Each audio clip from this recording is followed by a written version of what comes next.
네, 여러분들 갖고 계신 성경에 예수님이 직접 하신 말씀은 빨간 글씨로, 그리고 그 말씀에 부연돼서 누가가 쓴 글들은 까만 글씨로 되어 있다면, 아마 여러분들은 지금 6장 거의 전체가 붉은색으로 인쇄되어 있는 것을 보실 겁니다. 다시 말하면 6장은 예수님께서 마태복음 5, 6, 7장 산상수훈으로 알려져 있는 그 말씀을 요약한, 압축본이다, 요약본이다.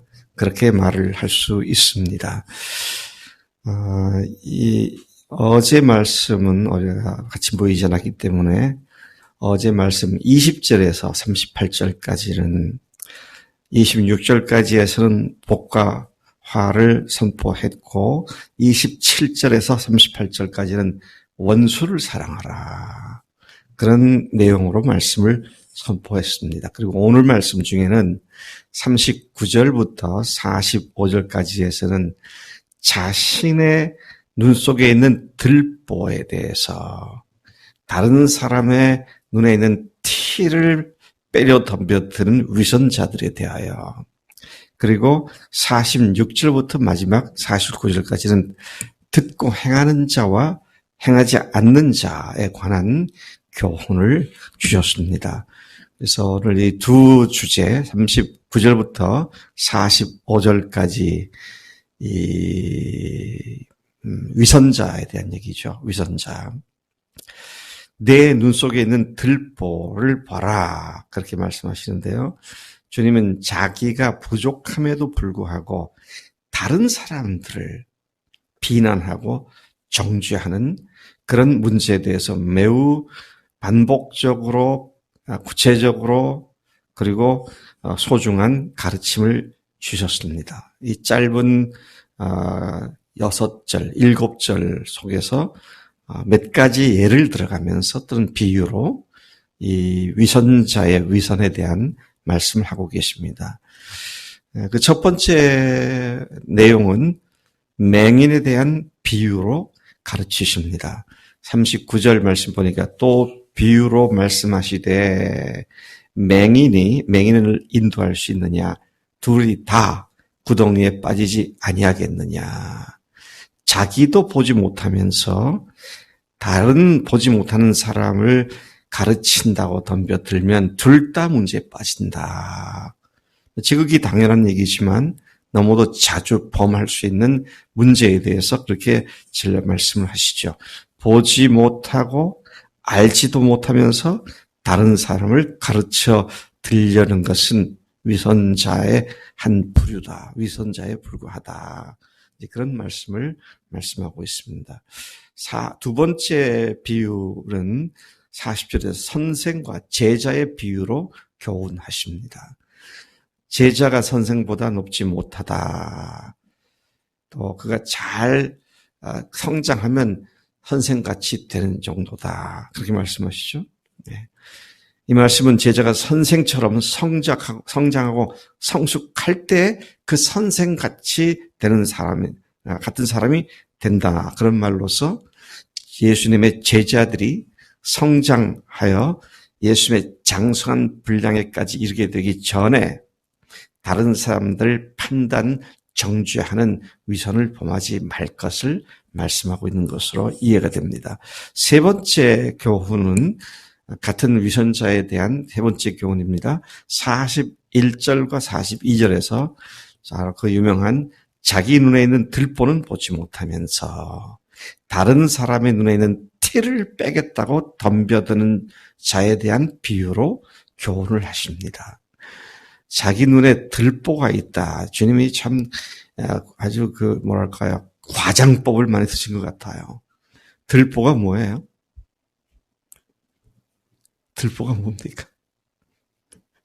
집에 대들보 아시죠? 대들보. 대들보를 얘기하는 거잖아요. 눈에 무슨 대들보가 있어요. 어떻게 그게 눈에 있을 수 있겠습니까? 근데 그만큼 과장법을 쓴 것인 거예요.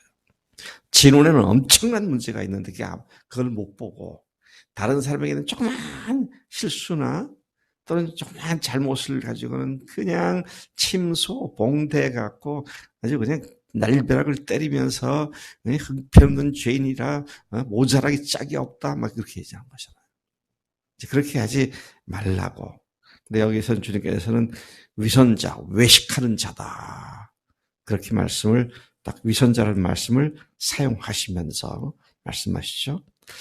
자, 그렇기 때문에 자신부터 문제 해결을 하고 그 다음에 다른 사람 도울 수 있어야지 자기는 더 큰 문제를 갖고 있으면서 작은 문제를 가지고 사람들을 비난, 정죄, 판단 그래서는 안 된다.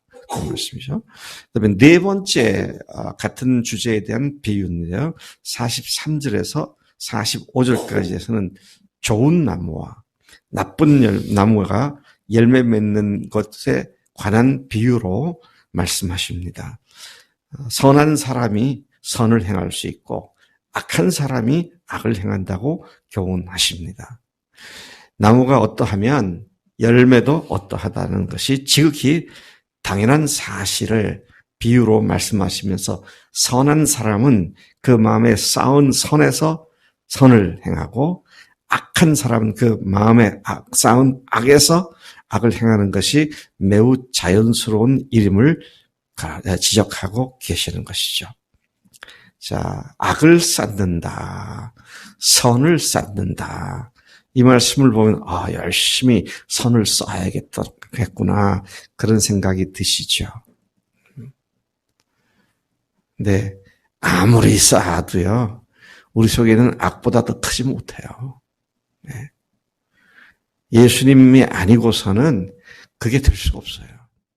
그래서 다른 종교를 믿고 그래도 참 그래 수행을 하고 또 덕을 쌓고 그랬다 하더라도 한순간에 다 범죄하고 맙니다. 근데 여기서는 무엇을 얘기합니까? 선한 것이 뭐예요? 어제 주일 말씀에 부자 청년 관원이 와서 선한 선생님이여, 내가 무슨 선한 일을 해야 영생을 얻겠습니까? 그러니까 제가 거기에 강조점을 두진 않았습니다만 주님이 하신 말씀이 내가 어찌하여 나를 선하다 하느냐. 선하신 분은 하나님 한 분이시다.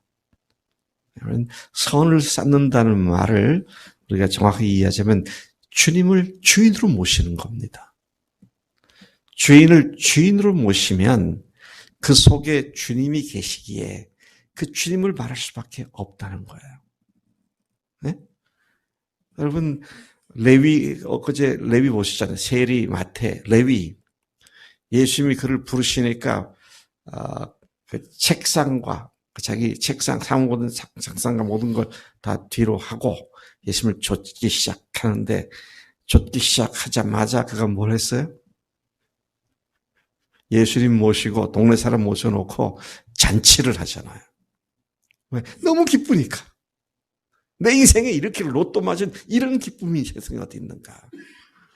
예수님이 나의 하나님이신데 그분이 내 속에서 매일 살아 역사하시면서 말씀하시고 좌절할 때도 또 힘을 주시고 담대하게 서게 하시는 그 주님이 내 안에 계시니까 이걸 말하지 않으면 못 견뎌요.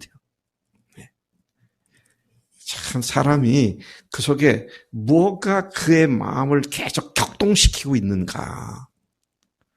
주님이 우리를 격동시키시기 때문에 입만 벌리면 예수님, 입만 벌리면 부활, 입만 벌리면 나의 주님. 그게 우리가 마음속에 둘 수 있는 가장 귀한 선이죠. 주님 자신이십니다. 그리고 주님의 말씀이잖아요. 그래서 너희 속에 말씀이 풍성히 거하게 하여 그렇게 말씀하시죠. 하나님 말씀으로 우리가 풍성히 마음에 거하게 할 때에 사람들이 우리를 보고 야, 너 그렇게 한 게 뭐야? 어떻게 그렇게 할 수 있어? 그래서 베드로가 그렇게 했죠. 너희 속에 그리스도를 주로 삼아 거룩하게 하고 너희 속에 있는 소망에 관한 이유를 묻는 자들에게 대답할 말을 항상 준비하되 뭐라 그랬습니까? 온유함으로 준비하라 그랬죠. 나를 보면 사람들이 아니 저 친구는 뭐야? 당연히 쟤는 왜 저래? 어떻게 저럴 수 있어? 참 나도 저랬으면 좋겠다. 그 속에 있는 게 그렇게 나오니까. 그래서 뒤에 보면 열매 맺는 나무에 대한 얘기가 나오잖아요. 열매 맺는 얘기. 예, 그건 자연스러운 거죠. 자연스러운 겁니다. 예수님을 주인으로 모시고 사는 사람에게 있어서 선한 행위는 자연스러운 거예요. 쥐어짜는 게 아닙니다. 으이그, 저 윈수떨이 두고 보자. 그러는 거 아니면데, 아이고, 그래도 선하게 돼야지. 그런다고 선해지는 거 아니에요. 그 마음 자체가 생길 때 주님 앞에 빨리 고백하고 주님의 사랑을 달라고. 그럴 때 우리 속에 계신 선이신 주님께서 우리에게 그런 마음을 주시고 또 그렇게 살 수 있도록 역사하신 줄로 믿습니다. 여러분, 선한 분이 한 분 하나님이시다. 어떤 분이 그러고 부활하신 예수님을 하나님 믿고 주님으로 모신 사람들 속에 그 선하신 하나님이 계시기 때문에 예수를 믿는 자들이 선한 존재가 되었습니다. 그리고 우리는 선한 일을 위하여 지으심을 받은 자입니다. 어디 있는 말씀이에요? 에베소서 2장 10절 말씀이죠. 8절 9절을 잘 아시잖아요.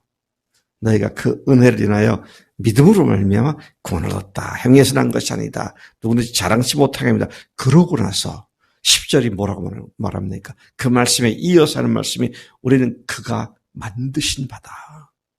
선한 일을 그리스도 예수 안에서 선한 일을 위하여 지으심을 받은 자다. 그렇게 말씀하죠.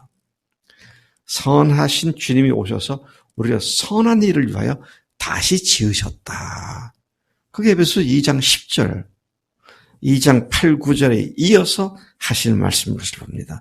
이제 46절부터 49절까지 다시 돌아가 보면 반석 위에 집을 지은 자와 모래 위에 집을 지은 자, 여기는 흙 위에, 흙이나 모래나 뭐 똑같은 상황인데요.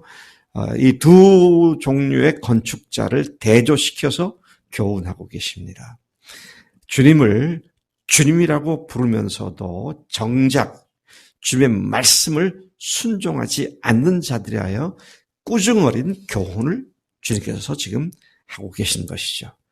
그분을 주님으로 부르는 자들 중에 말씀을 듣고 행하는 자는 튼튼한 반석 위에 주추를 놓고 집을 짓는 자지만 듣기만 하고 행하지 않는 자는 모래 위에 흙 위에 집을 지은 자다. 그래서 결과가 어떻게 되느냐? 홍수가 나면 그 결과가 판가름 난다. 한쪽은 끄떡없고요. 또 한쪽은 그대로 급류에 휩쓸리고 파괴되고 깨어지고 마는 것이다. 말씀을 아는 것으로 충분치 않습니다. 진리를 마음속에 모셨다고 말하는 것으로 온전한 것이 아니다. 여러분, 오늘 우리가 주님을 형식적으로만 주여 하지 않고 나의 주, 나의 하나님을 고백한 뒤에 내가 사는 이유와 목적이 주님으로 바뀌었습니다. 그렇게 우리가 고백한 사람들인 줄로 믿습니다. 그런데 왜 말씀의 순종이 잘 안 되느냐는 거예요. 진리를 실제로 경험하지 못하기 때문입니다. 하나님 말씀하신 것을 순종하지 못하는 건 아는데 순종하지 않는 것은 뭐예요? 순종해야 한다는 걸 알지만 그 말씀이 옳다고 믿지만 그렇게 하기에는 내가 너무 리스크가 많아. 위험 부담이 많아. 하고 싶지 않은 거예요. 나래가 50만 원 벌었어. 근데 주님께서 50만 원을 어떤 사람한테 그냥 주라고 말씀하세요. 그러면 당장 아파트값 내야 되는데 생활비 있어야 되는데 할 수 있어 없어? 응? 그거예요. 주님이 분명히 주라 그러시는데 내가 보니까 50만 원밖에 없어. 근데 그걸 몽땅 주라 그러세요. 그러니 못 주지. 그 결과는 뭐예요? 순종하지 않는 겁니다. 내 생각으로 가만히 따져보니까 안 되겠거든. 근데 장성한 사람은 히브리서 5장에 그렇게 말하죠. 4장 5장에서. 장성한 사람의 특징이 뭐예요? 단단한 음식을 먹는 자다. 미숙한 사람의 특징은 뭐냐? 밀크나 먹는 사람이다. 젖이나 먹는다. 근데 젖 먹는 사람과 단단한 음식을 먹는 사람의 차이가 굳이 뭐냐? 그럴 때 한쪽은 말씀할 때마다 순종했을 때에 이게 말도 안 되는 건데 그대로 하나님께서 실제로 이루시는 것을 경험해 온 사람이고, 한 사람은 그렇지 못하고 머리로만 믿습니다 하는데 실제로 겁나서 발을 못 옮긴 사람이고. 여러분들 믿음이 지금 어디에 있습니까? 말씀을 경험하고 계십니까? 말도 안 되는 걸 순종했더니 주님께서 이렇게 열어주신다. 저는 제가 제 인생 길 가운데 가장 복된 시간이 신학생 시절이었어요. 그때 이미 결혼해서 아들이 하나 있고 딸이 하나 있고 와이프도 하나가 있고 그랬었어요. 네, 뭐 수입은 아무것도 없고. 근데 신학교 가라 그러시더라고. 신학교 3년 내내 경제적으로 늘 어려웠죠. 뭐 그때는 아예 저금 통장조차도 없었어요. 그때는. 네, 통장 쓸 일이 없으니까. 그냥 하루살이 같이 그렇게 살았어요. 근데 지금 돌이켜보면, 참 그때가 하나님께 직접 입 벌려, 이거 벌리는 거 먹여주시고, 너 나 붙잡으니까 또 인도해 주시고, 얼마나 감사한 시간인지 몰라요. 참 하나님의 구체적인 인도하심을 경험하게 되니까, 그 다음에는요, 돈도 없지만 유학 가겠다고 담대하게 돼요. 유학 가서도 그나마 미국 남침례교단에서 저를 장학금 주던 것도 석사과정 끝나니까 박사과정 안 주더라고요. 근데 또 그다음에 주님께서 또 다른 그 선교단체를, 전도 단체를 통해서도 또 공급해 주시고. 그렇게 저렇게 또 학교에서 봉급의 아주 일부를 보내다가 그것도 끊으니까 또 교회에서 도와주고. 하여튼, 어떻게 이렇게 하나님께 기묘하게 인도하시나. 그러고 나니까요. 그 다음에 제가 어떤 믿음이 생기지 아세요? 앞으로 주님의 일을 하는데 계산해봐가지고 이건 너무 많은 돈을 필요하니까 난 못하겠다. 이런 말은 내가 죽을 때까지 전혀 하지 말자. 주님이 하시는 거구나. 그러니까 경제적으로 전혀 나를 갖다가 아무리 어렵다 하더라도 그게 나를 상하지 못하게 하더라고요. 현준아, 지금은 취준생인데 어렵지. 근데 최선을 다하면 주님이 인도하실 것을 믿고 최선을 다해서 결과를 얻게 될 때 너는 앞으로 더 큰 어려움도 커튼없이 이기게 될 줄로 믿어. 우리가 겪는 어려움이 나중에 돌이켜보면 굉장히 큰 복된 기회였구나. 이거를 알 수 있게 되는 거죠. 지금까지 예수께서 산에서 내려오셔서 제자들을 가르치신 결론이기도 한 말씀이 바로 이 모래 위에 집을 짓느냐 아니면 반석 위에 집을 짓느냐, 이게 결론입니다. 산상수훈의 결론이에요. 그래서 행함 없는 믿음은 죽은 믿음이고 헛된 믿음이다. 자, 이것을 야고보서가 아주 신랄하게 잘 이야기하고 있죠. 오늘도 작건 크건 주님 말씀하시면 네 주님, yes sir, 주님, 아멘, 그렇게 해야지. well, 글쎄요, 어렵겠는데요.